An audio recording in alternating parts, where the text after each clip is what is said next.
স্বরচিত কবিতা সিদ্ধিদাতা। কি অপূর্ব শোভা তব বিদায়ের ক্ষণে, কি উচ্ছ্বাস কি উল্লাস, কত রোশনাই, কত আড়ম্বর, খান পান দর্শন জনে জনে। ওগো সিদ্ধিদাতা, বিদায় বেলায় এ কোন ভাবনা ভরিলে মনে, এ কাহারে হেরি মন মোর, এ কোন বেদনায় দিলে ভরি। তব রাজপথে এ কোন কালিমা দেখি, তব স্বর্ণ রথের ভারে যে ধরিত্রী গেছে সরি, আড়ম্বর অশ্রু তারে পঙ্কে নিয়েছে ঘিরি।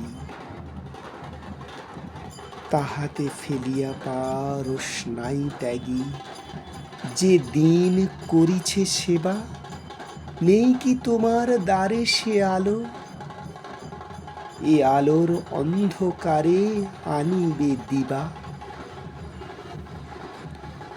সে ভাবনা ক্ষণে ক্ষণে উঠে মোর মনে মনে জাগি, সুগভীর অন্তরে তোমার আশিস ভরে, সেই কথা শুধাই তোমার লাগি।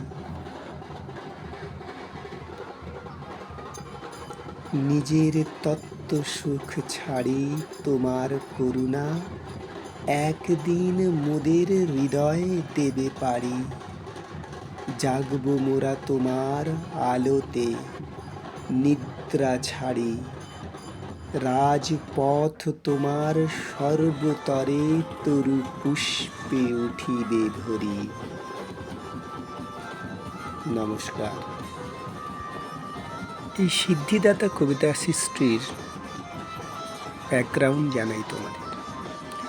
এই আড়ম্বর, এই আলোর রোশনাই, এই নাচ গান খান পান, এই বৃষ্টি, এই দুর্যোগ ঝঞ্ঝা, সবের মধ্যে সিদ্ধিদাতা তো বিসর্জনের পথে যাচ্ছেন।